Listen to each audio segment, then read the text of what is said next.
अस्सलामुअलैकुम वरहमतुल्लाहि वबरकातुहू। मुल्क भर के सरकारी मुलाजमीन, पेंशनर, फैमिली पेंशनर्स के लिए ब्रेकिंग न्यूज़ है। वही हुआ जिसका डर था। बड़ी तलवार चल गई। अब ख़तरा नहीं बल्कि चल गई। रिटायरमेंट लेने वालों का लाखों का नुकसान। फाइनेंस डिवीजन का नेट नोटिफिकेशन आ गया। 1 जुलाई से नई पेंशन इस्लाहात लागू। और याद रखें, ये नए भर्ती होने वालों के लिए नहीं है, ये मौजूदा हाजिर सर्विस मुलाजमीन के लिए है। 1 जुलाई के बाद जो रिटायरमेंट लेंगे, लाखों का नुकसान। फैमिली पेंशन सिर्फ 10 साल, और जो पुराने पेंशनर्स हैं वो भी बिल्कुल मुतासर होंगे। इसकी डिटेल आपके साथ शेयर करते हैं। और ये अभी अभी रहमान बाजवा साहब ने अपने पेज पे शेयर की है। एक दफ़ा फिर से मुलाजमीन की उम्र भर की कमाई पर डाका मारने की तैयारी कर ली गई। जो मुलाजमीन घरों में और दफातर में बैठकर कबूतर की तरह के बंद किए बैठे थे और बैठे हैं, जाग जाओ। फैसला मुलाजमीन ने करना है, पहले की तरह घरों में बैठे रहना है या पेंशन दुश्मन इस्लाहात को अपने ऊपर नाफिज करवाना है। अपने जायज़ आइनी हक के लिए बैर निकलना होगा। ये बाजवा साहब ने अभी अभी अपने पेज के ऊपर ये जो नोटिफिकेशन है ये शेयर किया है।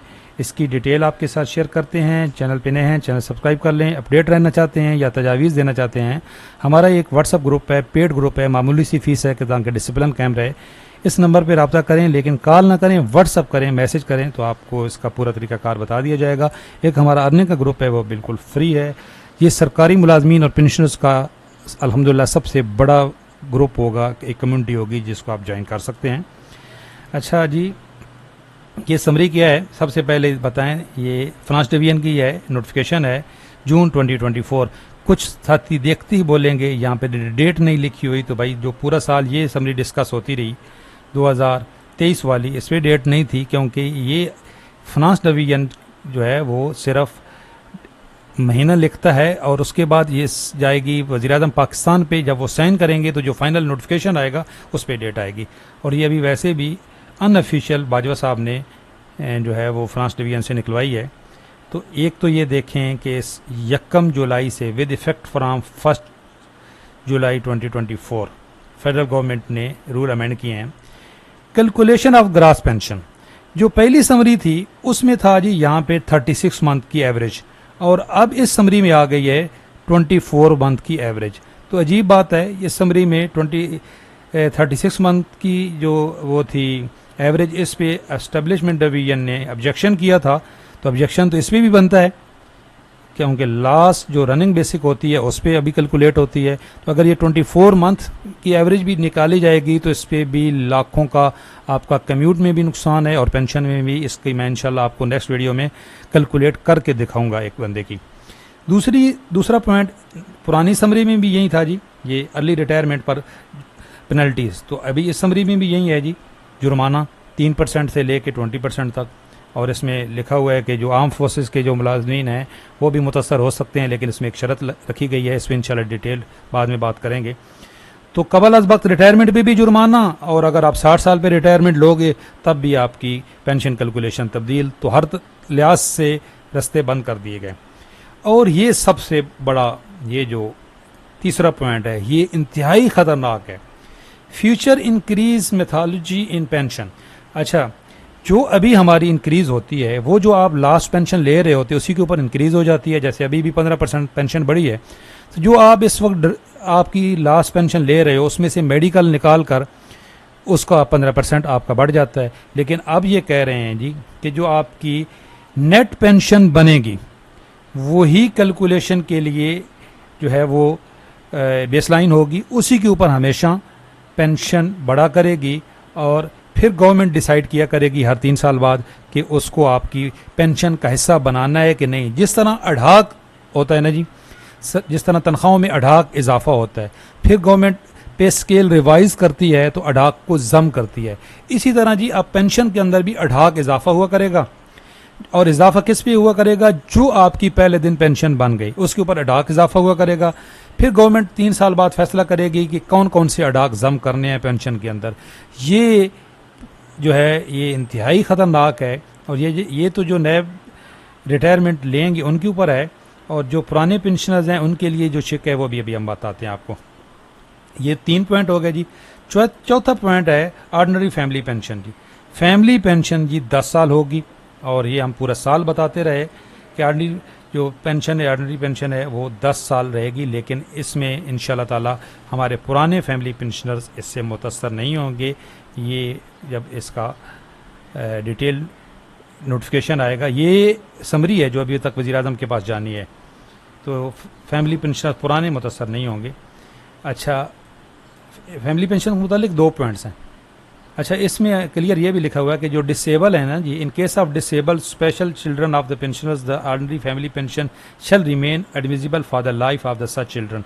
तो जो माजूर बच्चे हैं उनकी फैमिली पेंशन तो ताहयात जारी रहेगी जी।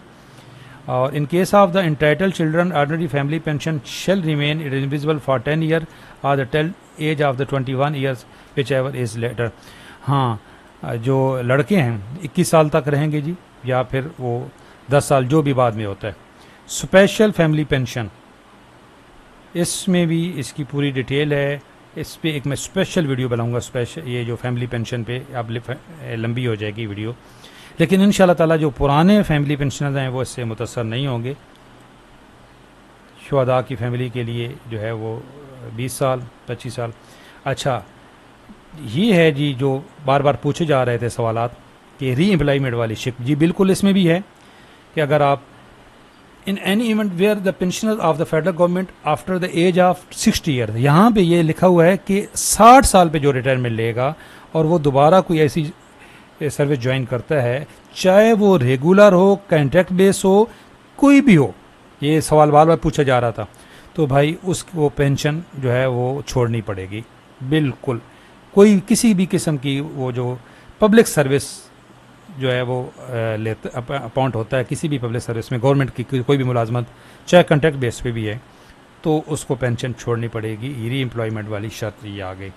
मल्टीपल पेंशन जी, अगर आप एक से ज़्यादा पेंशन ले रहे हैं तो आपको एक पेंशन छोड़नी पड़ेगी, ये भी यहाँ पे क्लियर लिखा हुआ है। लेकिन एक बात है, the in service pensioner spouse shall be eligible for pension of his or her spouse in addition to her own.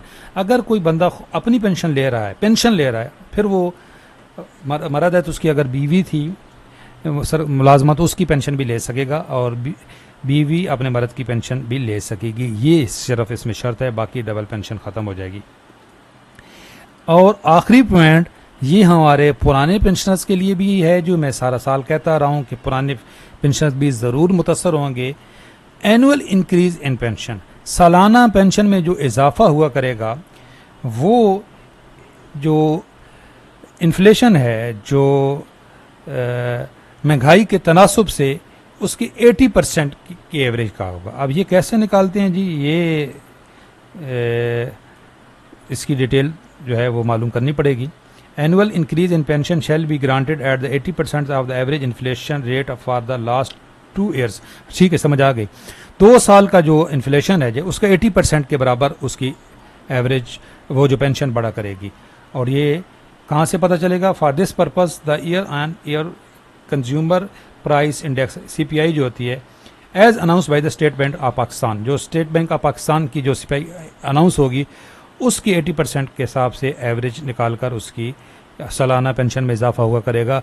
पहले वाले भी में ये था कि ये 10% से ज़्यादा नहीं हुआ करेगा। देखें, ये जो लास्ट था ये, इसमें ये था कि 10% से ज़्यादा नहीं हुआ करेगा। अब इसमें एस्टेब्लिशमेंट डिवीजन का ऑब्जेक्शन था, तो अब इन्होंने ये घुमा कर दूसरे तरीके से दे दिया।